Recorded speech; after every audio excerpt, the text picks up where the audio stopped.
Es un placer saludarles, un honor eh, trabajar con las personas de ciencia y tecnología, una facultad con carreras eh, que le han dado tanto prestigio a la Universidad de la SUAY por las personas, porque en definitiva lo cognitivo está y debe ser manejado de manera adecuada.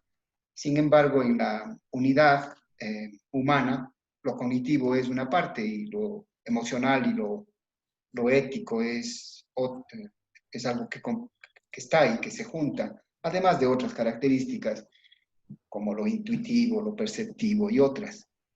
Entonces, es un honor dirigirles estas palabras de bienvenida. Me han pedido que sea así. Normalmente yo no lo hago. Yo les hablo como director del programa de ética de la Universidad de La SUAY, un programa que el otro día el doctor Francisco Huerta Montalvo, un político, en uno de estos diálogos que trataba sobre ética y política, y dijo, ¿desde cuándo están? Me preguntó a mí, que tampoco quería hablar, pero me pidió que hable. Yo le dije desde siempre, porque la reflexión moral y la práctica moral, el referente moral entre nosotros en la Universidad de La SUAY ha sido una constante. Pero el programa de ética funciona con ese nombre desde enero del 2019 y tiene como objetivo posicionar a la ética como objeto de estudio. La ética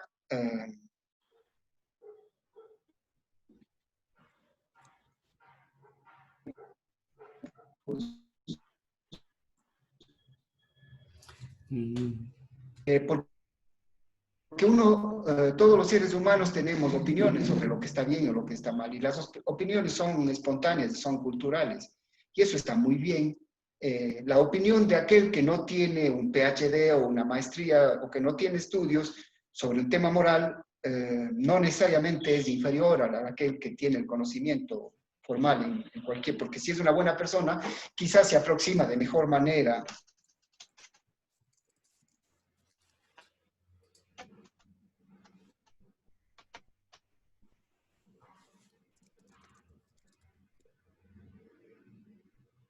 Algo pasó con Juan Carlos, con Juan, perdón.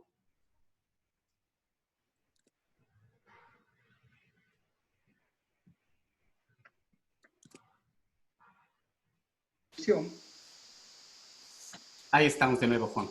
Ya, lo siento, fue un corte acá abrupto. Yo les decía entonces que la intención es que la ética se convierta en un objeto de estudio. Más aún desde la Ley de Educación Superior y una gran fuerza que tiene el Ecuador en los últimos años de que se preparan a gente para que sean profesores, y son los doctores, son los PhD. Los filósofos al doctor obviamente están en ese tema, y no es un nombre al azar, sino porque la filosofía y la reflexión completa es aquella que complementa a lo técnico. Entonces, un doctor, un PhD, es aquel que está en lo suyo, pero también está en todo el resto, en la vida humana. Entonces, ese es el objetivo, plantear, y tenemos una buena página. Yo les invito a los distinguidos asistentes para que miren la página de la universidad, que es etica.uasuay.edu.es. Entonces, estamos en eso. Y tenemos una institucionalidad, estamos reconocidos por la institucionalidad universitaria. El señor rector emitió un instructivo, analizamos proyectos de investigación que tienen a la ética, recomendamos el trabajo, ¿no?, sobre eso. A nivel interno tenemos en el grupo de ética, el programa de ética está, hacemos estas cosas que les digo, está un grupo de ética que recibe a gente que proviene de cada una de las 6 facultades de la universidad. Por la Facultad de Ciencia y Tecnología está el ingeniero Juan Carlos Malo, Santiago Jara por la Facultad de Ciencias Jurídicas, y 4 profesores más por las 4 restantes facultades. Y tenemos también distinguidos amigos, hemos sido promotores y trabajamos con ellos de la Red Universitaria y Ciudadana de Ética y de Bioética, RUSEB, que tiene iniciativas y que generó un congreso que se suspendió en principio, un congreso internacional sobre el tema de ética, universidad y sociedad, que iba a tener lugar en el mes de octubre por el Bicentenario. Se suspendió, pero que ahora lo hemos retomado con el apoyo de toda la universidad y con el rector a la cabeza. Entonces, lo que va a pasar ahora en esta conversación es algo que se proyecta al mes de noviembre. Tenemos grandes invitados que han sido ya las invitaciones cursadas, esperemos a ver qué nos dicen. Va a ser un congreso virtual. el doctor Amartya Sen, un premio Nobel en Economía del año 98, la doctora Adela Cortina, el señor Leonardo Bob, doctor Leonardo Bob y varios más. Entonces, sin reflexión moral y sin sustento teórico doctrinario de esa reflexión moral y de ese acerto moral, un poco como que no podríamos ser universitarios. Si decimos que las cosas son éticamente buenas y nuestras demostraciones sobre la eticidad de esa acción puede ser que se queden en lo técnico, cuando hay una especificidad pura de la ética que debe ser alcanzada poco a poco por nosotros para que nuestra masa crítica en ese sentido suba y nos permita una trascendencia social, porque la ética permite ver la supervivencia y permite salir de una racionalidad únicamente conectada con lo científico y lo tecnológico para una racionalidad mucho más amplia, que es la racionalidad de la trascendencia, la racionalidad de la supervivencia, la racionalidad del todo. Sí, la razón igual a ciencia, sí, para algunos. Personalmente no estoy en eso. Yo creo que la razón nos permite comprender la vida, la moral, la ética y la proyección. Ustedes son bienvenidos. Es un honor para el programa y para el grupo de ética recibir una conferencia de estas características. Así presento este diálogo importante, el número 20 o 21 ya desde que empezamos en la tercera semana de mayo, y que nos lleva hacia el Congreso de noviembre, de la última semana de noviembre, el Congreso de Ética, Universidad y Sociedad. Distinguidos invitados son bienvenidos y dejo con ustedes con la palabra de Daniel, quien es el moderador y quien a quien le doy la posta para continuar con este evento. Muchas gracias. Gracias, Juan.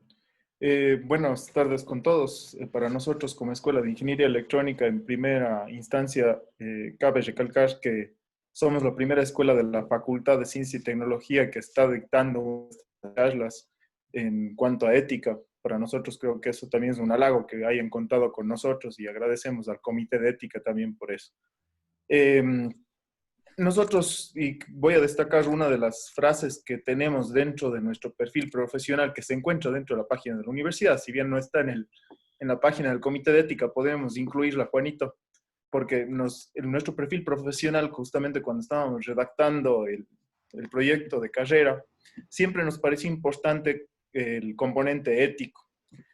En el perfil profesional de la carrera, nosotros mantenemos la idea de una escuela de ingeniería electrónica que no solo busque profesionales técnicos profesionales con un alto nivel técnico, sino también seres humanos comprometidos éticamente con la sociedad para un desarrollo integral de nuestro entorno.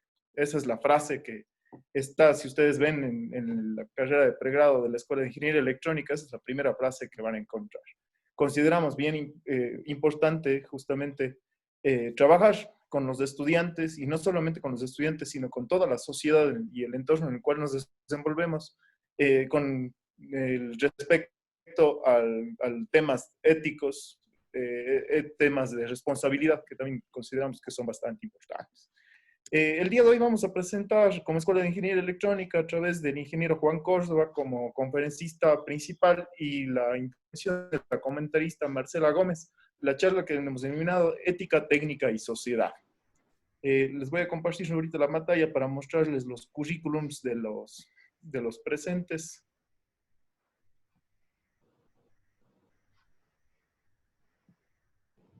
Como conferencista principal está el ingeniero Juan Córdoba. En su formación él es ingeniero eléctrico de la Universidad de Cuenca, tiene un máster en telecomunicaciones por la UPM, la Universidad Politécnica de Madrid, máster en diseño y gestión de proyectos tecnológicos por la UNIR, especialista en docencia universitaria por la UNIR. La experiencia del ingeniero Juan Córdoba y es también bastante destacable, justamente desde el punto de vista ético, que ha pasado por tantos puestos políticos y tiene todo el sentido de que esté aquí dando esta charla. Profesor de la UDA, de la Universidad de Cuenca, de la Politécnica Salesiana, superintendente de telecomunicaciones, gerente de interconexión de CNT y también gerente de telecomunicaciones de ETAP. Actualmente se desenvuelve como profesor investigador de la Universidad de la SOAI, es miembro de la Junta Académica de la Escuela de Ingeniería Electrónica, secretario ejecutivo de MetaRed Ecuador, investigador en el proyecto denominado Estado Actual de las TIC en las universidades ecuatorianas. Como comentarista vamos a tener a Marcela Gómez, una exalumna justamente de la escuela con la cual conllevamos una relación bastante cercana. Es ingeniera electrónica de la Universidad de SOI, máster en telecomunicaciones por la Universidad de Pittsburgh, tiene un doctorado en ciencias de la información con concentración en telecomunicaciones de la Universidad de Pittsburgh. Actualmente y como experiencia se desenvuelve como investigadora dentro de la Universidad de Pittsburgh, además como profesora asistente de la universidad, docente de la Universidad de la SOI. También veo que nos ha puesto que es miembro del Centro de Gobernanza y Mercadeo de la Universidad de Pittsburgh. No sé si lo traduje bien, pero creo que es así. Y también miembro del como grupo de investigación de tecnología y gobernanza cooperativa de la Universidad de Pittsburgh. También cabe destacar, el día de hoy Marcela va a empezar el módulo de la maestría de telecomunicaciones que se denomina, el módulo que se denomina comunicaciones inalámbricas.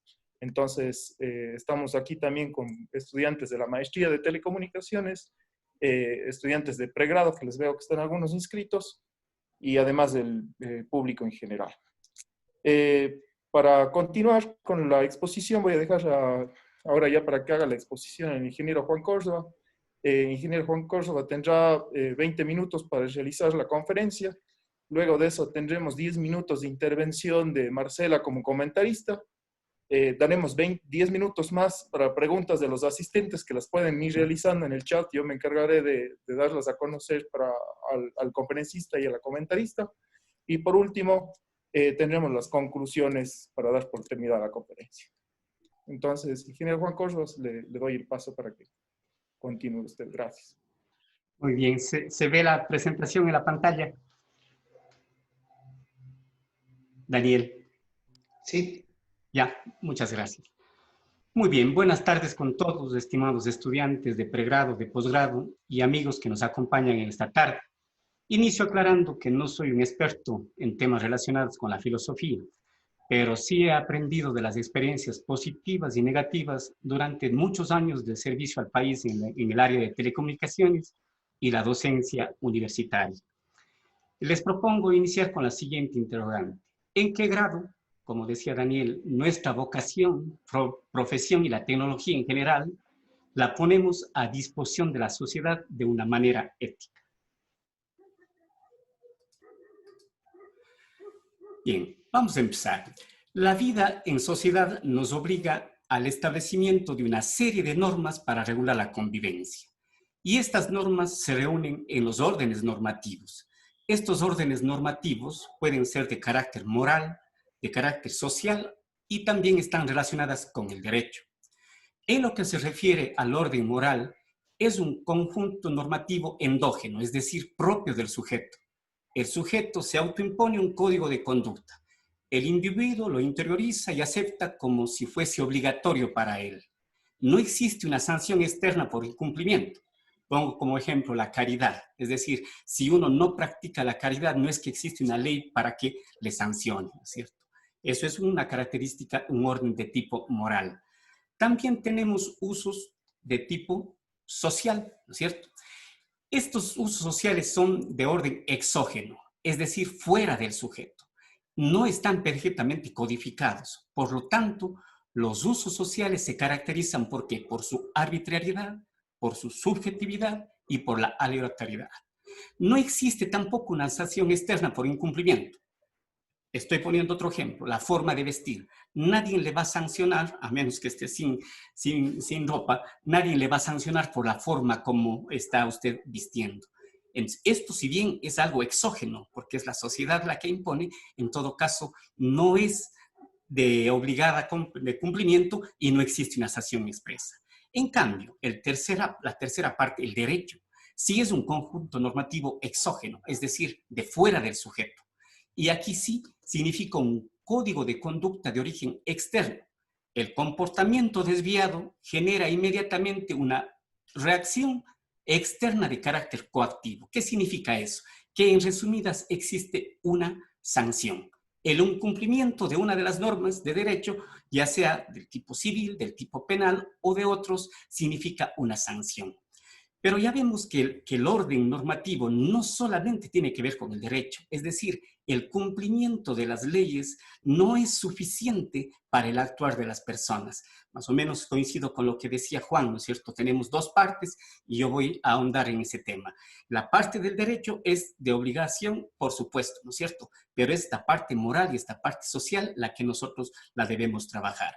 Es así que la ética, por su parte, estudia en cambio el valor moral de los actos humanos. Es decir, la ética va a atacar el orden moral y el orden social, ¿no es verdad? Que son los valores humanos, que son los que nosotros vamos perfeccionando a lo largo de nuestra vida.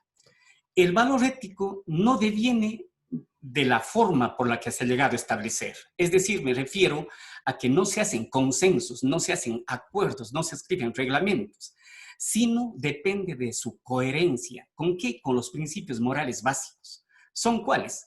Los de la ley natural. Uno dice, esta es la ley natural, ¿no es cierto? Los del bien común, los del buen sentido. Ejemplo, clarísimo.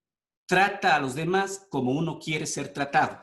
Disculpe, yo tengo ya mi edad, entonces me gusta siempre estar con estos dichos, pero es fundamental, ¿no es cierto? Esto nadie nos ha enseñado, pero sí lo decimos desde que somos pequeños. Tratar a los demás como uno quisiera ser tratado, ¿cierto?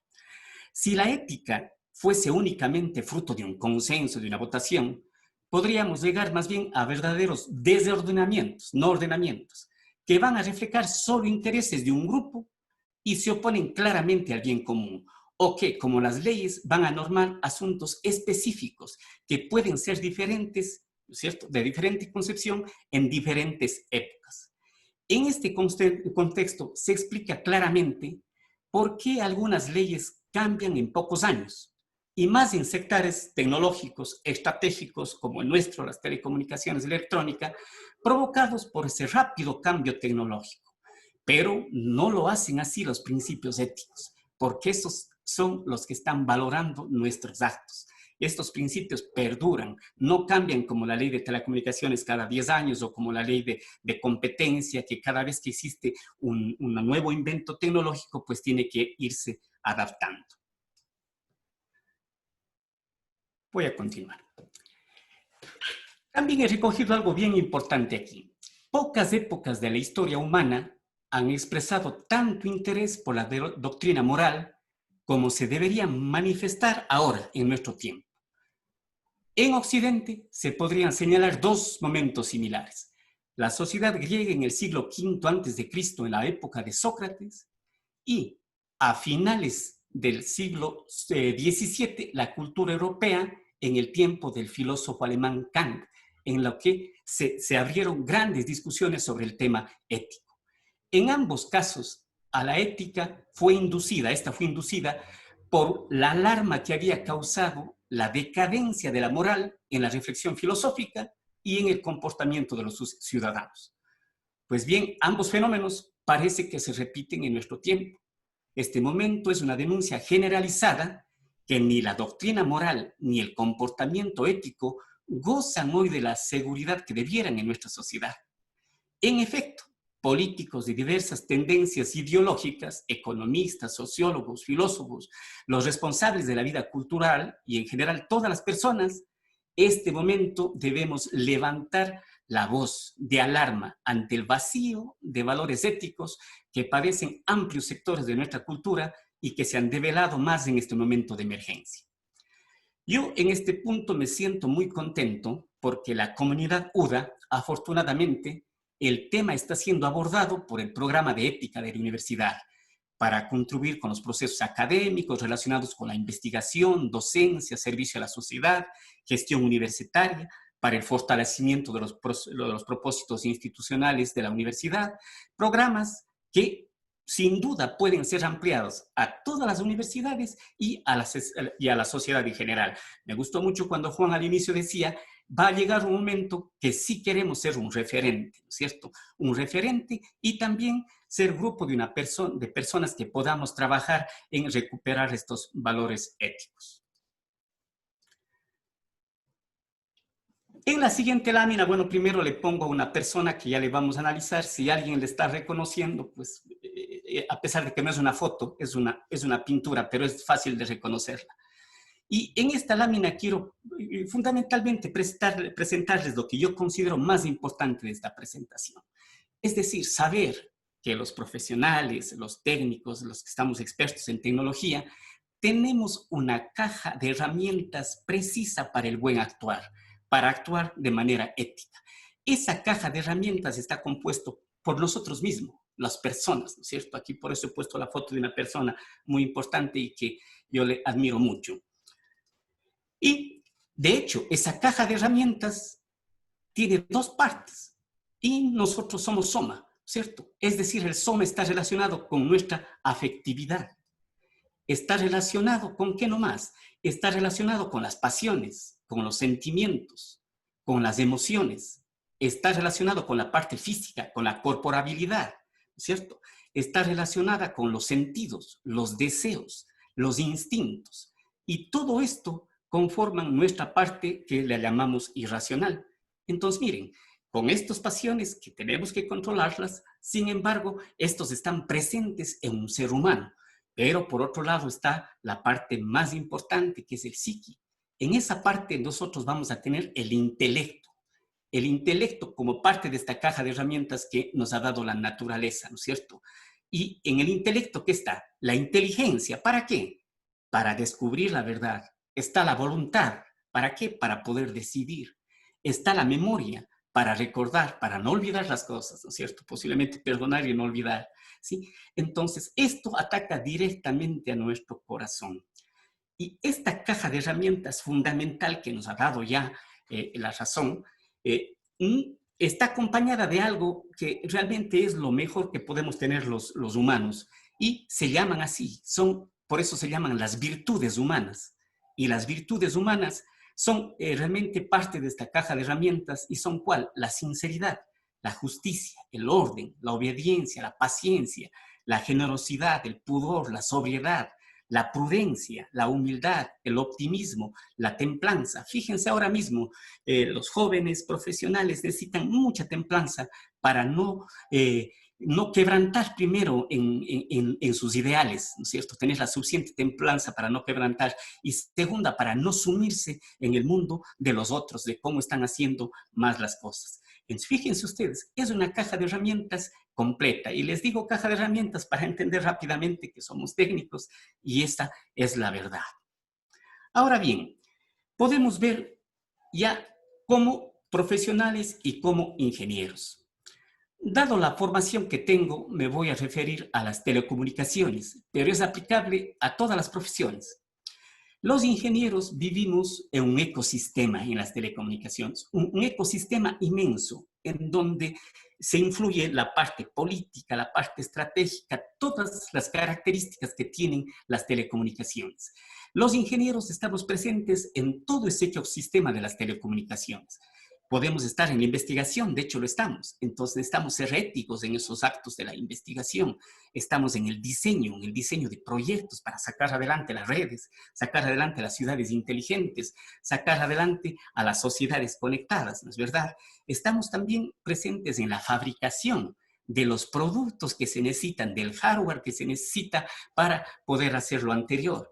También estamos presentes en la estrategia. Fíjense ustedes, aquí es donde mayormente necesitamos también valores éticos para que las estratégicas se basen en el servicio social, se basen en la igualdad, se basen en una sociedad que no progrese sin que progresen los elementos que componen esta sociedad y que somos las personas. También estamos presentes todos los días en la operación de las redes. Estamos operando los data centers, estamos operando las redes metropolitanas, las redes de fibra óptica, etc. Y estamos presentes en algo muy sensible, ¿no es cierto? Estamos presentes en la regulación. Es decir, las telecomunicaciones de manera constitucional es un servicio estratégico que está regulado por la Constitución. Y al estar regulado, regula con él la prestación de los servicios de telecomunicaciones, las concesiones para prestar los servicios y las concesiones para el espectro radioeléctrico, es decir, para distribuir las frecuencias a aquellos que las requieren para prestar los servicios. Fíjense ustedes, nosotros somos responsables de todo este ecosistema y podemos formar parte de él en cualquiera de ellos, o individualmente o globalmente en varios de ellos. Un operador de telecomunicaciones por lo menos está en la estrategia, en el diseño y en la operación. Las universidades, los centros de investigación, en la parte de investigación y en la fabricación, los grandes fabricantes de hardware, ¿no es cierto? ¿Esto qué han provocado? Todo esto ha provocado algo nuevo, ha provocado una nueva sociedad y ha provocado también una nueva, realmente, sobre todo una nueva sociedad que tiene que estar al servicio también de la colectividad. Ahora, ¿para qué hacemos esto y para qué tenemos todo este ecosistema? El objetivo es único. O vamos a entregar un bien o vamos a prestar un servicio, ¿cierto? Entonces, estamos frente a una sociedad a la cual debemos responder y que ha cambiado en función de lo que nosotros hacemos. Esta sociedad la hemos llamado la sociedad de la información, ¿cierto? En donde se incorporan nuevas frases. En esta sociedad, en las sociedades anteriores no habían estas palabras tan terribles. La brecha digital, el analfabetismo digital. Aquí se habla no solo de los ricos y pobres, como hablaban en las sociedades anteriores, sino de los conectados y no conectados, y es la verdad. Basta analizar las grandes diferencias entre la baja tasa de penetración de telecomunicaciones del sector rural comparada con el sector urbano, para darse cuenta de la razón por qué se han introducido estos ingratos términos. ¿Por qué? Porque no se está sirviendo con las redes de telecomunicaciones, con todo lo que vimos en la lámina anterior, de la misma manera a los sectores necesitados y a los que sí lo tienen y necesitan progresar a través de las telecomunicaciones. Es decir, los operadores de telecomunicaciones llevan sus modelos de negocio a los lugares en donde pueden tener réditos económicos, ¿cierto? Eso nos hace pensar que en todos los países latinoamericanos están retirando 2G, están empezando a retirar 3G. Sin embargo, en este rato en la costa, un altísimo porcentaje, más del 50%, siguen usando teléfonos en 2G. ¿Por qué? Porque únicamente les estamos dando voz y están sacando la última gota del 2G los operadores de telecomunicaciones antes de modernizar las redes en esos lugares. Aquí, en esta red, empezamos nosotros a ver aspectos muy complicados, ¿no es cierto? Nuevas necesidades que no están resueltas por el derecho tradicional. Estas necesidades, muchas de ellas todavía no están discutidas. Hoy día uno de los amigos que está escuchando me mandaba, me reenviaba un tweet en donde decía que en Corea ya arrancan con 6G y que van a pasar hasta el 2030 a tenerlo resuelto. Nosotros todavía no terminamos con 4G y todavía ni soñamos en entrar en 5G. ¿Y qué es lo que necesitamos? Que si seguimos progresando en telecomunicaciones, no se vayan haciendo más grandes esas brechas. Entonces, tenemos nuevos retos que están derivados de lo tecnológico. ¿Qué retos tenemos? Retos legales, la protección de datos, la propiedad intelectual, los nombres de dominio, los delitos informáticos, las actividades mercantiles y de la tecnología de la información y las comunicaciones. Ahí está la contratación electrónica, la contratación informática, los prestadores de servicio y la sociedad de la información en general. Entonces, existen nuevas formas de desarrollo tecnológico, ¿no es cierto? Pero el derecho no alcanza la velocidad con la que se está implementando la tecnología. Entonces, de nuevo tenemos que recurrir a la caja de herramientas, porque la ética y el buen criterio deben brindar las pautas para la prestación de los bienes y servicios tecnológicos que todavía no están regulados por la ley que está atrás del servicio tecnológico. Esta es también una parte muy importante de mi presentación, porque realmente muchísimas de las cosas que hacemos en telecomunicaciones tenemos que guiarnos por el buen criterio y por la moral. No podemos pensar que la tasa de penetración, como decíamos, en el sector urbano estemos alrededor de 60-70% y en el sector rural apenas del 10%. Recurro nuevamente a la lámina de la ingeniería para indicarles que, y quería platicarles sobre la ética en la ingeniería directamente. Y cuando hablamos de la ética en la ingeniería, en nuestra propia profesión, vamos a ver cuáles son los actos profesionales que tenemos, cómo aplicamos la justicia y la prudencia, cómo tenemos la relación con los actos de otras personas, cómo reaccionamos. las cualidades que debemos tener para ser competentes, las cualidades para trabajar de manera eficaz y eficiente, las cualidades para trabajar en equipo. Nosotros tenemos que trabajar con nuestro prójimo, entonces tenemos que trabajar bien. Las cualidades para ocupar puestos de mando. Es importantísimo, muchísimos de ustedes acabarán ocupando puestos de mando y realmente quizás alguna vez se recuerden de estas pequeñas láminas que he resumido con toda la humildad para ustedes. Es eso, ¿no? Acordarse que no les pase lo que a mí. Yo apenas tenía 28 años y fui jefe de un departamento de instalaciones telefónicas y donde se vendían las líneas telefónicas. Y entró un concejal y me dijo, Juan, usted está equivocado. Me dice, usted si quiere ser autoridad, le comentaba a Juan Morales eso, me dijo con toda la desfachatez, autoridad que no abusa no es autoridad. Así es que usted tiene que hacer esto y esto. Entonces, esa fue ya mi primer encontrón con la vida política, con la vida de los otros. Entonces, yo le contesté a este señor y le dije, sí, primero, yo no comparto con lo que usted dice. Y segundo lugar, a las personas, yo pienso que se les conoce adecuadamente cuando se les da poder. Es decir, a una persona que usted le ve aislada, tranquila, es diferente cuando está embestida de un poder y tiene una autoridad de cambiar la vida de otras personas.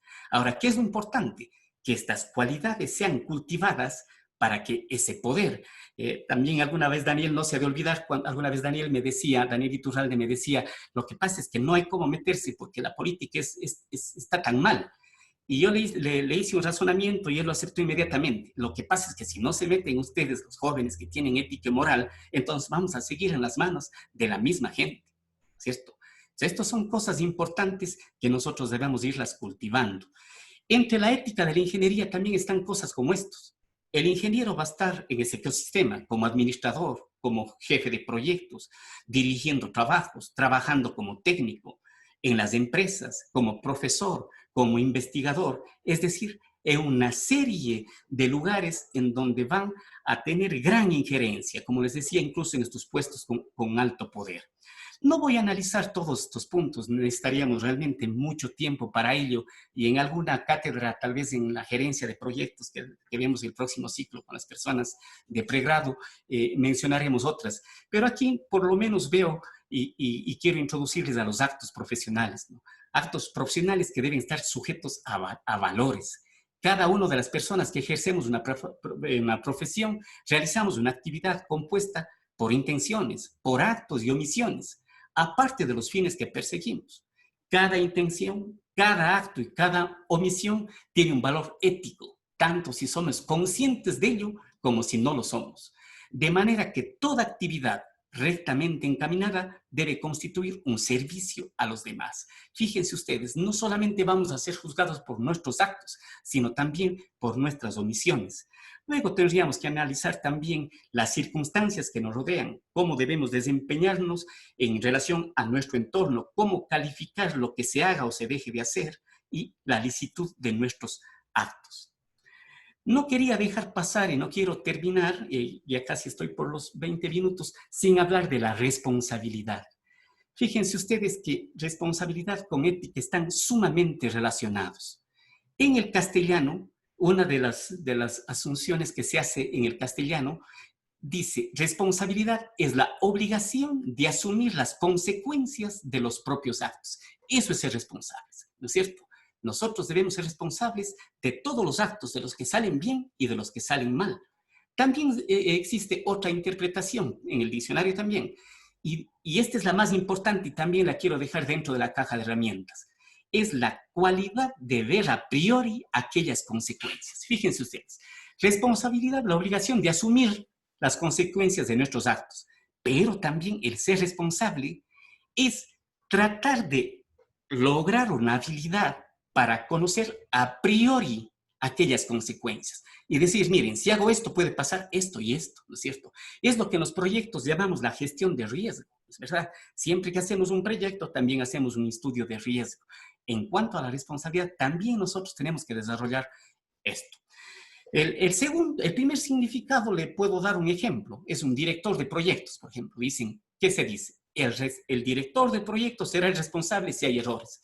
Esto engloba a la primera significado en el español. El segundo, se dice, No es un hombre responsable, se le dice a aquel que no toma medidas para evitar un daño de los equipos. Por ejemplo, sabe que ya las baterías del centro de alternativo están en mal estado y él no hace nada para cambiarlas. Está siendo irresponsable. De estos dos significados nace una cualidad, nuevamente, que vamos a depositarle en la caja de herramientas. La responsabilidad como una cualidad previsora. El mundo profesional, por lo general, existen buenas personas, pero con poca perspicacia para prever consecuencias, ya sea de sus acciones o ya sea de sus omisiones. Razón por esta es conveniente cultivar esta cualidad, la cualidad previsora, ¿no es verdad? Que en la mayoría de casos es fruto de la experiencia, es decir, no todo joven va a tenerla, pero sí se puede desarrollar rápidamente. Esto será excelente complemento a lo que les había explicado y que, sumando a las condiciones humanas, más las virtudes que yo les dije al inicio de la presentación, hacen que realmente seamos seres humanos completos. Entonces, no solamente hay que acabar la universidad, acabar la maestría y el PhD, tenemos que lograr desarrollar esa caja de herramientas con cosas humanas, con cosas que están relacionadas directamente con el corazón, con las virtudes humanas y con la responsabilidad como una cualidad previsora. Para finalizar de una manera amena, les confieso que soy muy amante de la música y nunca la puedo dejar fuera. Y siempre hay una obra, ya sea del mundo clásico o del repertorio popular, que deja grandes enseñanzas. Aquí me voy a referir a un ejemplo. Ese ejemplo es un tango que se llama Cambalache. Cambalache es el título de un famoso tango que compuso el argentino Enrique Santos, y ojo al año, en 1934. Ahí compuso este tango. La canción, este tango, denuncia diversas problemáticas que se vivían en Argentina durante una época que se le llamó la década infame. En realidad esta década fue más allá, estuvo entre 1930 y 1943. ¿Sí? Ahí se escribió y pongo en negrita la fecha, 1934. Este tango, yo he escogido algunas estrofas por separado y en un marcado compás de 2x4 dice lo siguiente. Me voy a permitir leer porque vale la pena. Dice, el tango dice cosas más fuertes, yo he recogido las partes más poéticas. Hoy resulta que es lo mismo ser derecho que traidor, ignorante, sabio, chorro, ladrón, generoso, estafador. Todo es igual, nada es mejor, lo mismo un burro que un gran profesor. No hay aplazados, ni escalafón, los inmorales nos han igualado. Si uno vive en la impostura y otro roba en su ambición, da lo mismo que si es cura, colchonero, rey de bastas, cara dura o polizón. La canción sigue en el siguiente párrafo, dice, pero lo que hablábamos hace un rato, pero que falta de respeto y que atropello a la razón. Hablaba Juan de que realmente la tecnología, los ingenieros, los que tenemos las maestrías, los PhDs, podemos creernos dueños de la razón. Mire lo que dice una canción popular, ¿no es cierto? Dice, cualquiera es un señor, cualquiera es un ladrón, mezclados con Stavisky, Don Bosco y La Miñón, Don Chicho y Napoleón, Carnera y San Martín. En esta parte, Don Bosco, Napoleón y San Martín no necesitan mayor explicación. Pero sí, Stavisky. Stavisky es un estafador francés muy famoso por el caso Stavisky, por aquella época a la que hago referencia en la escritura de la canción. Entonces es un estafador. La Mignon, ¿cierto? Aquí tenemos personas que saben hablar francés. La Mignon es un término francés para referirse a la querida, a la amante. Don Chicho es el apodo de un famoso mafioso argentino que vivió en aquella época. Y Carnera es un boxeador que fue campeón mundial también en esa época, ¿no es cierto? Entonces aquí dice, cualquiera es un señor, cualquiera es un ladrón y van mezclados en la vida. Y por último dice, es lo mismo el que labura, es el que trabaja, ¿no es cierto? No chivía como un buey, que el que vive de los otros, el que mata o el que cura o el que está fuera de la ley. Realmente la reflexión que les dejo yo es que no podemos resignarnos a que esta canción escrita en 1934 en esa década llamada infame, pueda parecer una descripción de lo que estamos viviendo actualmente. Con esto yo les agradezco por su atención.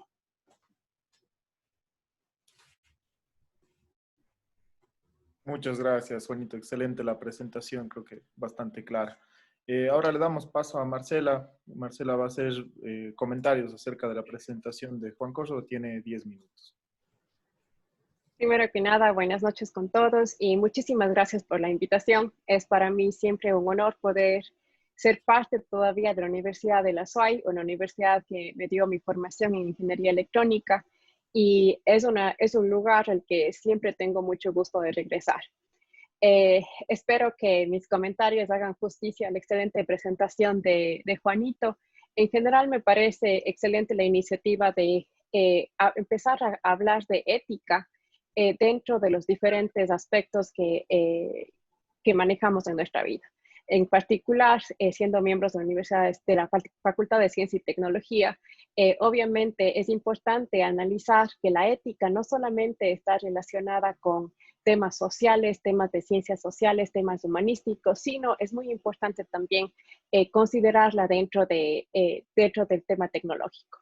En una de las diapositivas de Juanito hablaba o mencionaba la sociedad 4.0, que se conoce también como la nueva revolución industrial, la cuarta revolución industrial, que es un ambiente que vivimos más o menos desde el año 2016. Y este está caracterizado por una gran integración entre el mundo físico y el mundo computacional. Esto es definitivamente evidente en la gran cantidad de sensores que monitorean casi todos los aspectos de nuestra vida, todos los factores que están a nuestro alrededor. Por la capacidad que tenemos ahora de tomar decisiones basadas en datos y en análisis predictivo, por las comunicaciones entre dispositivos, entre máquinas y entre otros. A medida que avanza la tecnología, los gobiernos se han visto limitados en su capacidad para regular y manejar los cambios en los mercados y en la sociedad. Al mismo tiempo, nosotros como ciudadanos tenemos nuevas expectativas en cuanto a los gobiernos bajo esta nueva revolución industrial, bajo esta sociedad 4.0.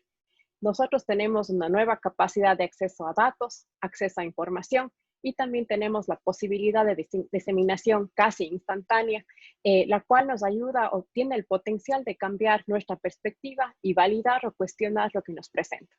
Esto quiere decir que nuestras capacidades tecnológicas afectan el nivel de confianza que nosotros tenemos ahora en instituciones tradicionales y en modos de gobierno.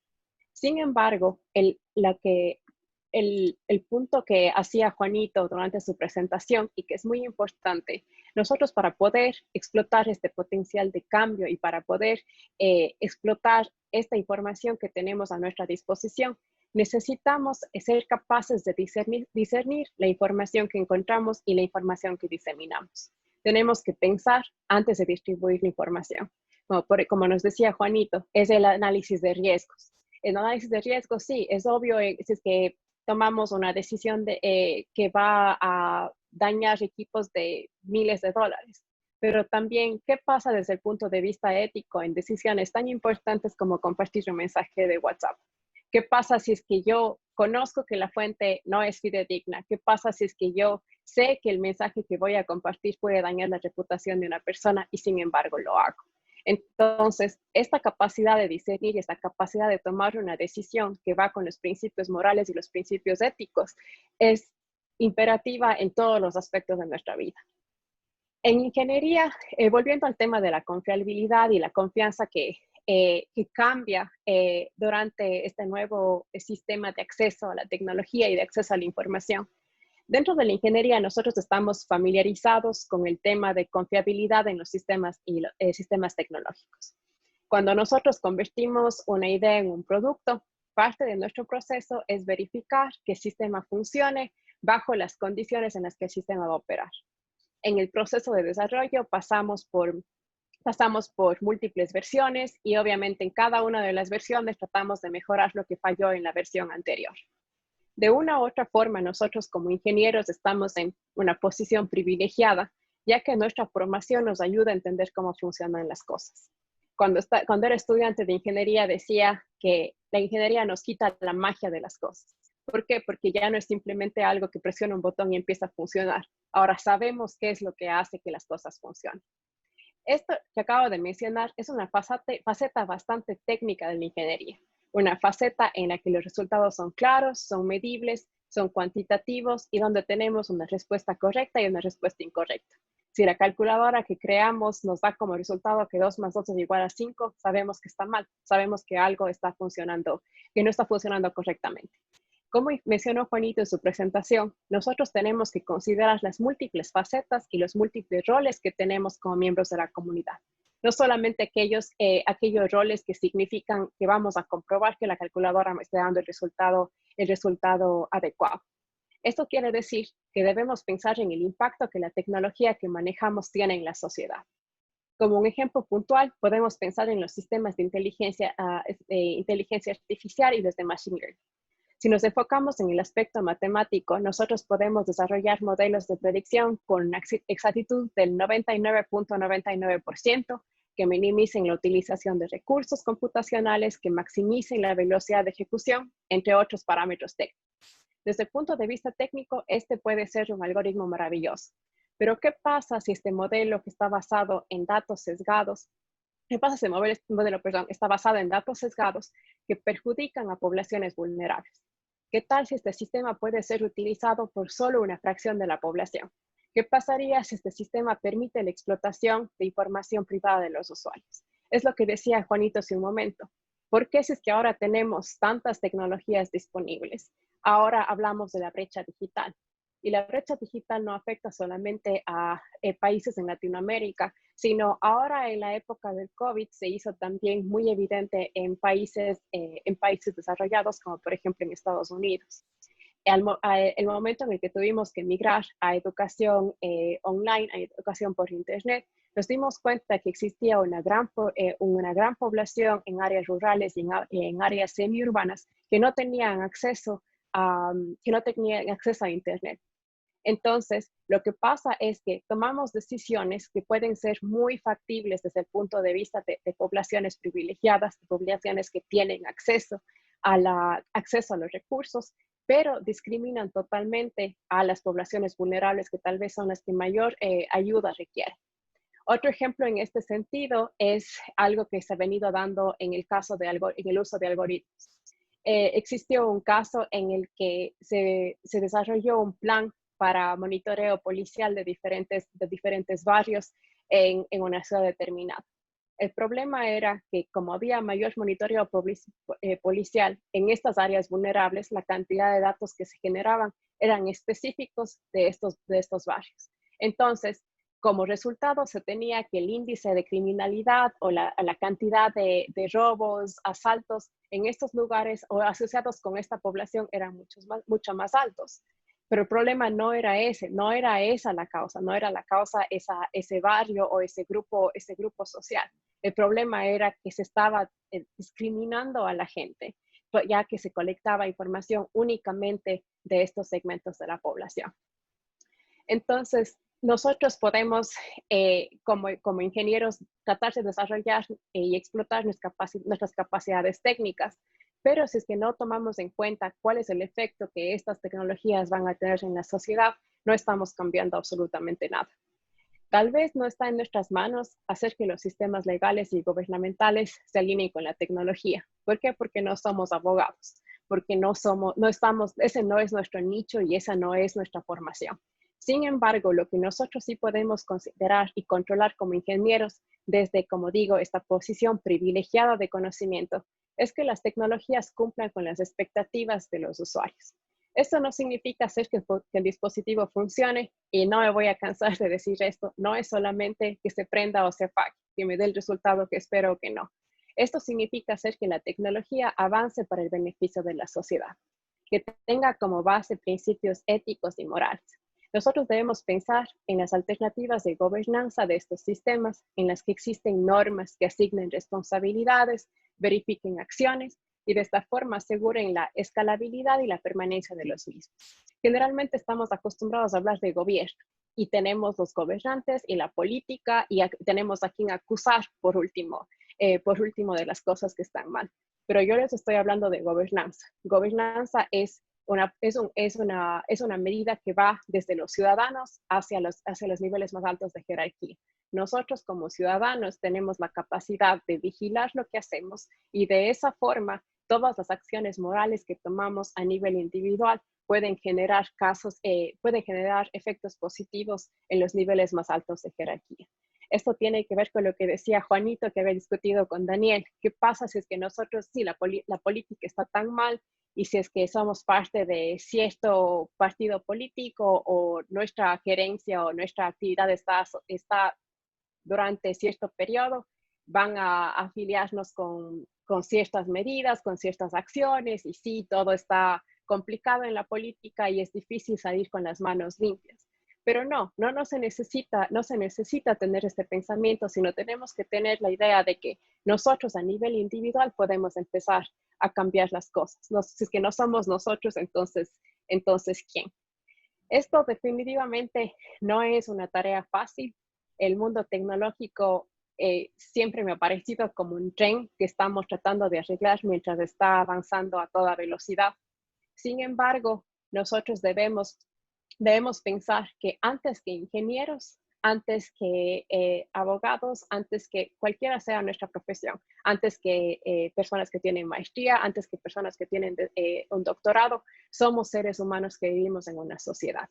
Entonces, si es que nosotros queremos marcar una diferencia con nuestro conocimiento, y de nuevo, desde esta posición privilegiada de conocimiento, nosotros tenemos que pensar que hay mucho más allá de nuestras capacidades técnicas y de nuestras barreras tangibles, y cómo podemos explotar todos esos conocimientos y lo que sabemos del mundo en el que vivimos para poder hacer algo mejor por nuestra sociedad.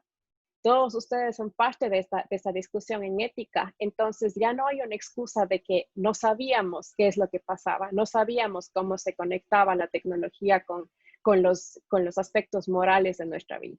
Ahora sabemos, y nuestra responsabilidad dentro de esto es diseminar esta información que es positiva, diseminar el impacto que nosotros podemos tener con la tecnología dentro del ámbito moral y viceversa. Muchas gracias y esperamos sus preguntas. Gracias, Marcela, por la intervención bastante eficiente, dada la conferencia de Juan y tu perspectiva sobre algunas de las cosas que ha mencionado él y otras cosas que tú, con toda la experiencia en otro país, has logrado. Me llegó una pregunta por interno, esperemos que vayan haciendo las otras preguntas, ya están haciendo algunas de las preguntas.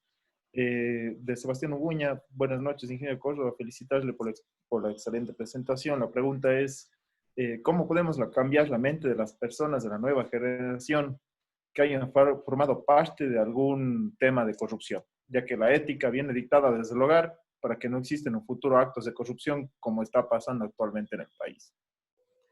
Gracias, con todo gusto. Miren, aquí justo me recuerdo las palabras de un expresidente uruguayo que decía que realmente la parte ética y moral se aprende en la casa, y que a las universidades se va a aprender matemáticas, se va a aprender la ciencia, la física, pero yo pienso que no es así. Tenemos aquí una responsabilidad compartida, a pesar de que es una persona que escribe y habla muy bien, este expresidente, pero no tenía razón en esta oportunidad. Yo pienso que en nuestras manos recibimos estas personas que las debemos formar en principios. Y yo les decía claramente, hoy día, por ejemplo, a algunos de ustedes, a los más jóvenes, no, por supuesto a los adultos, pero a los más jóvenes les hacía caer en cuenta que son dueños de esta muy linda caja de herramientas y que la tienen que usar. Yo estoy seguro que a veces no podemos nombrar las virtudes humanas y solo se nos ocurren 3 o 4. Nombrarlas a veces es fácil, practicarlas es muy difícil. Yo mismo he luchado con el tema de la templanza, que creo que es la principal cosa que no logro controlar, porque me decido hacer algo y a veces no lo cumplo, ¿no es cierto? A pesar de que tenemos todas las ayudas, todas las agendas, etcétera. Sin embargo, a veces no tenemos la templanza para mantenernos firmes en nuestros actos. Entonces, mire, la única forma que se puede trabajar y eliminar la corrupción es justamente lo que decía Marcela también con la información. Fíjense, está en nuestras manos, tenemos esa posición privilegiada de la que hablaba. Miren ustedes, si tuviésemos controlados los sistemas de datos, sabríamos todos los ciudadanos cómo se están gestionando los contratos del Estado, sabríamos cómo se están invirtiendo los dineros del Estado y podríamos crear grandes observatorios tecnológicos de los temas de corrupción. Sin embargo, allí como que no nos metemos. Medio se automatiza un poco se automatiza el portal de compras públicas, pero hasta cierto punto. Es decir, que pueda controlar el que es jefe de eso. Pero sí podemos llegar a que los ciudadanos comprometidos podamos tener acceso a esa información con inteligencia artificial, con una serie de mecanismos, poderla analizar y determinar también las personas que actúan de esa manera. Ahora, nos falta este tipo de charlas. Yo por eso me presté muy contento cuando usted, Daniel, lo propuso, porque realmente la formación de la Universidad de la SUAY es bien completa. Si nosotros avanzamos nuestras mallas tecnológicas, tenemos todas las materias que se deben tener, pero yo creo que no se necesitan solamente este tipo de materias, sino se necesitan llegar adelante, por ejemplo, tener ya jóvenes estudiantes que formen parte de este programa de ética, que este rato Juan lo lidera, Juan Carlos, etcétera, pero que de pronto ya mañana lo lidere un estudiante también, ¿no es cierto?, que forme parte de este grupo. Y esa es la única manera. La única manera es hablando todos los días. Yo les voy a nombrar 1 o 2 actos de corrupción en las que ya sabemos que el hombre tenía la plata en las cuentas, incluso ofreció pagar a plazo los 7 millones que encontró en sus cuentas, y ya no se ha vuelto a hablar más de ese caso. Esto es específicamente el caso Telconet. No se ha vuelto a hablar. Y de muchos casos de que fueron moda 1, 2, 3 días y son actos terribles que nadie más los ha vuelto a escuchar. Entonces yo pienso que la formación en valores y en moral de nuestros estudiantes con lo que estamos haciendo ahora, eso va a servir para que nosotros podamos cambiar las cosas. Gracias, ingeniero Cor. Esta pregunta creo que va dirigida más para Marcela. En su experiencia, ¿cómo han logrado estandarizar la ética en los equipos de trabajo? Creo que la ética es muy difícil de estandarizar. Es muy difícil poner una lista de cosas que tenemos que cumplir, pero sin embargo, y el problema es, y creo que ese es el problema es que nosotros no hemos hablado de ética por un tiempo suficientemente largo. Es ahora que hemos empezado a ver problemas muy grandes, porque por el mismo hecho que tenemos más acceso a la información, que nosotros decidimos que la ética tiene este impacto tan importante en las acciones que realizamos. Recientemente, por ejemplo, en la universidad decidimos que tiene que ser parte del currículum de la universidad, tiene que ser parte de nuestras actividades como investigadores. O sea, en general tenemos muchos códigos de ética en el sentido del plagio, en el sentido de respetar los experimentos que se hacen con humanos, con animales y con otros tipos de sujetos. Esas cosas son como que estándares y son controladas por entidades institucionales, entidades gubernamentales. Sin embargo, todas estas acciones que regulan la forma en la que trabajamos en grupos y trabajamos en forma colaborativa no existen. No existen guías que nos permitan decir, bueno, el rato que formamos un grupo, cumplo con el paso 1, que es respetar a los demás. Cumplo con el paso 2, que es no interrumpir mientras los demás hablan, y cosas así. O sea, me invento puntos extremadamente básicos. Sin embargo, el hecho de que ya estemos hablando de ética y de que nos hayamos dado cuenta de todas las consecuencias que pueden tener el mal uso de las tecnologías y la falta de consideración de todos estos factores hace que empecemos a hablar de esto, y obviamente nos da lugar a que formalicemos el tema de la ética dentro de la educación, dentro de los currículums, ya que los estudiantes tienen que aprender y tienen que saber cuáles son las consecuencias de todos los temas que ellos aprenden. Y obviamente creo que es un proceso no solamente de aprendizaje para los estudiantes, sino para todos en nuestras diferentes facetas. Si nosotros nos familiarizamos más con el tema de ética, podemos traer eso a los grupos colaborativos, podemos traer eso a los grupos de trabajo y obviamente las distintas interacciones que tenemos en cualquier medio que nos desempeñemos. Gracias, Marcelo. Otra pregunta de aquí de Angélica Abad. Buenas tardes, excelente presentación, ingeniero Córdoba. Mi pregunta es la siguiente. considera que la academia juega un papel muy importante en el desarrollo de las prácticas éticas. Por ello, ¿qué podemos hacer en la facultad para cultivar en los estudiantes las buenas prácticas en el marco de esta pandemia que estamos viviendo? Bueno, y yo sé más o menos, tú también, conozco bastante a Angélica, es mi alumna y una de las mejores a propósito, y sé lo que está pensando también. Yo estoy seguro que también se hace referencia un poco a esta ética como estudiante y a la ética como profesor. Es decir, cómo los profesores estamos de rato afrontando esta época de crisis, preparando de una mejor manera las clases y haciendo incluso un trabajo, yo creo que hasta mejor que el anterior, nos estamos preparando hasta mucho mejor. Y de la parte de los estudiantes, la parte de ética tiene que ser esa, responder de la misma manera, ¿no es cierto?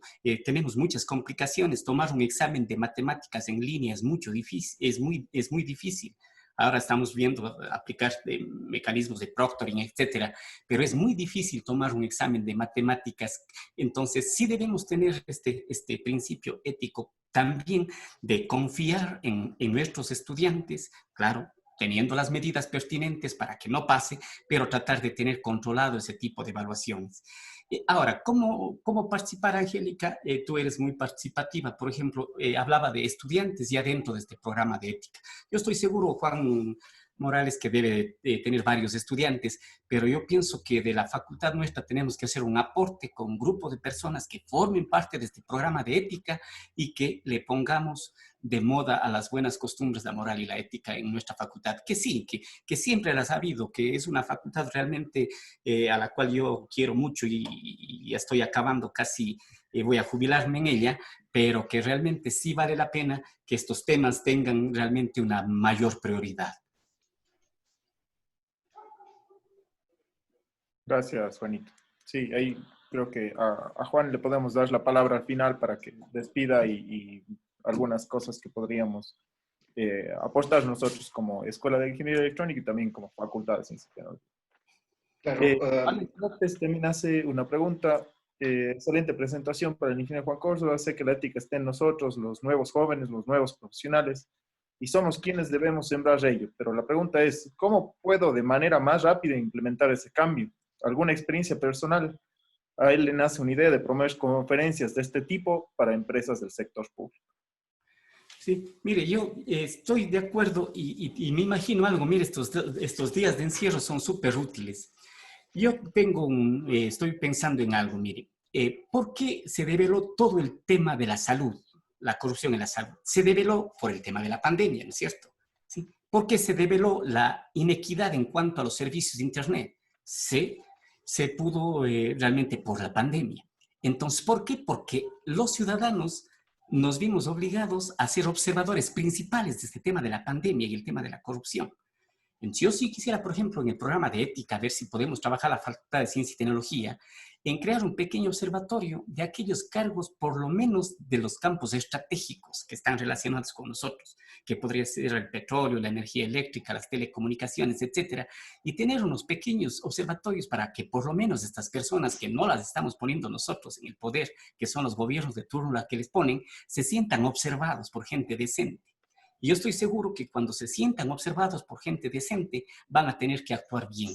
Van a saber que hay gente que no tiene rabo de paja y que se puede parar delante de ellos y les puede decir las cosas de una manera adecuada. Fíjense, la Comisión Anticorrupción, etcétera, han sido espacios, pero que siempre tienen a veces su tinte político, ¿no es cierto?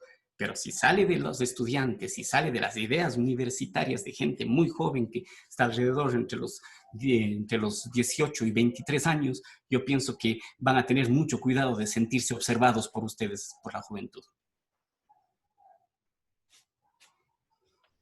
Okay. Otra pregunta que tenemos acá de Cristian González.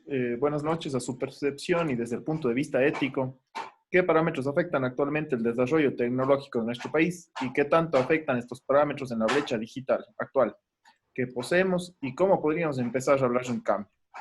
Podemos darle esta pregunta para Marcela. Gracias. El problema principal de la tecnología y que resulta en todas estas desigualdades es el hecho de que no se toma en cuenta, se toma en cuenta una se tiene una perspectiva demasiado global de la situación y no se toma en cuenta las necesidades locales de diferentes poblaciones y de diferentes lugares. Por ejemplo, nosotros no podríamos desarrollar un sistema de telecomunicaciones, un sistema de acceso a recursos que sea exactamente igual para todos los sectores del Ecuador. ¿Por qué? Porque no tenemos el mismo clima, no tenemos las mismas necesidades, no tenemos las mismas condiciones. Un aspecto muy importante es el que les decía de la gobernanza, y la gobernanza se encarga de específicamente enfocarnos en las necesidades locales para de esa forma poder resolver los problemas que tienen ciertas poblaciones vulnerables de una forma mucho más efectiva. Nosotros, por ejemplo, si es que ahora en la época de COVID asumimos que todas las personas tienen acceso a Internet de cierta velocidad, como tienen las personas las personas que sí viven en un cierto barrio de Cuenca. Nosotros estamos dejando de lado todas las necesidades que son reales del resto de la población, y es ahí cuando se crean todas estas brechas, cuando se crean estas desigualdades. Es lo mismo que les decía, si es que nosotros tomamos datos que son completamente sesgados, nuestros resultados vamos a obtener resultados sesgados, y eso no va a tener ningún efecto positivo en la sociedad. Por ejemplo, si es que nosotros decimos que todas las personas de cierto barrio hacen algo y tomamos esa información que es completamente sesgada y completamente errónea, vamos a terminar tomando políticas y tomando decisiones que son erróneas, tales como la data. Existe un dicho dentro del área de los datos que es: si es que entra basura, sale basura. Si es que tenemos un algoritmo, no importa cuán bueno sea, si es que lo que utilizamos para realizar esa intervención, si es que lo que utilizamos para tomar una decisión u otra es completamente erróneo, entonces nuestras acciones y nuestras actividades también van a ser erróneas. Entonces, dentro de este aspecto entra también la parte de cuáles son las consecuencias y tomar en cuenta cuál es el objetivo general que queremos cumplir. Entonces, los primeros pasos son enfocarnos en cuáles son las localidades a las que queremos ayudar, cuáles son las características específicas de nuestra población para poder así hacer un cambio. Eso significa que lo que funciona en Brasil no necesariamente va a funcionar en Ecuador. Las condiciones son completamente diferentes. Entonces, el marco ético y el marco moral, a pesar de que son consideraciones universales, nosotros tenemos que aplicar eso a la localidad y a la situación en la que nosotros vivimos. Gracias, Marcela. Bueno, ya para terminar la conferencia y antes de darle el paso a Juan Morales para que haga la clausura, de mi parte, bueno, agradecerles a todos, agradecer también a Marcela, a Juan por las intervenciones que han realizado, a Juan Carlos Malo también, que es el que está representando al Comité de Ética de la Facultad de Ciencia y Tecnología y que también está conectado acá. Comentarles desde ese punto de vista y justo algunos de los temas que trataba Marcela en esta última intervención y algunos de los temas que también trató el ingeniero Córdoba durante su presentación. Cabe destacar que nosotros como Escuela de Ingeniería Electrónica estamos y hemos pensado justamente con el ingeniero Juan Córdoba un proyecto al cual le hemos denominado Educatic. En este proyecto que le denominamos Educatic, en sí le pusimos ese nombre y le hicimos un pequeño cambio al nombre original, porque el nombre original que habíamos puesto para este proyecto era un proyecto de alfabetización digital.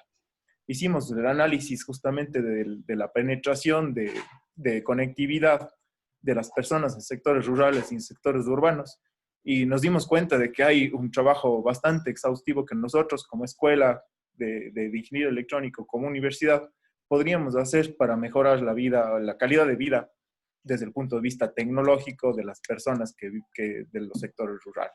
Entonces, invitarles a los estudiantes que nos están escuchando, también a los maestrantes que estén queriendo hacer algún desarrollo de posiblemente una tesis desde el punto de vista un poco más humano, antes desde un punto de vista técnico, que puedan colaborarnos y con eso yo creo que daríamos por finalizada la intervención de la Escuela de Ingeniería Electrónica y damos paso a Juan Morales para que haga la clausura del evento. Gracias. Gracias. Un saludo en primer lugar al señor decano que está presente acá, Andrés. Qué gusto su presencia fundamental en todo esto. Tampoco estaba previsto que hable, pero Juan Carlos Malo me dice, entonces yo accedo. Yo estoy impresionado, muy impresionado, Juan. A ti te conozco de toda la vida, pero ahora te veo más vivo que nunca. Estoy impresionado por tu preparación, por tu inteligencia, por tu compromiso. Y precisamente lo que tú has hecho, que sin duda se conecta con el objetivo del programa de ética, es lo que hay que hacer. Es decir, que a la visión que se tiene sobre la bondad o no de la actividad humana, hay que darle un sustento filosófico y ético. Y tú lo has hecho con inmensa pertinencia. El tema de las cajas de herramientas me parece una perla. El hecho de hablar de competencias humanistas creo que es algo muy bueno. También me quedé con algo, porque a mí también me gusta la música. Yo hubiese querido escuchar también el tango Cambalache, además de escuchar, escuchar lo que tú leíste de sus versos. Entonces, la ética es un tema complejo, súper complicado. No es un tema que se resuelve desde lo cognitivo, porque uno puede saber la definición de probidad o de honorabilidad o de honestidad, pero eso no es suficiente. A menudo yo pongo el ejemplo para las personas que están en los temas de continuidad de la vida después de esta, todas las civilizaciones plantean que hay otro momento después de esta conciencia. Y los cristianos y los otros, los asiáticos orientales, hablan de la reencarnación como un proceso en el cual hay depuración. El juicio final para los cristianos también es un proceso en el cual la gente comparece y luego viene un proceso de depuración. Y los procesos de depuración no son en matemáticas, ni en análisis financiero, ni en derecho constitucional, son en valores, que es lo más complejo. Y una sola vida no es suficiente, es porque hemos sido envidiosos, porque éramos tramposos, porque hicimos el daño, porque no vimos el bien común. Y esa complejidad es una complejidad que tiene que ser trabajada. Juan Córdoba, te felicito sinceramente. Yo me he quedado inmensamente impresionado. Le agradezco mucho, Daniel, a usted por su moderación. El programa de ética no es de la universidad, pues. Y no solamente de esta red de universidades que están acá, estamos conectados con redes de la UNESCO por relaciones que tenemos.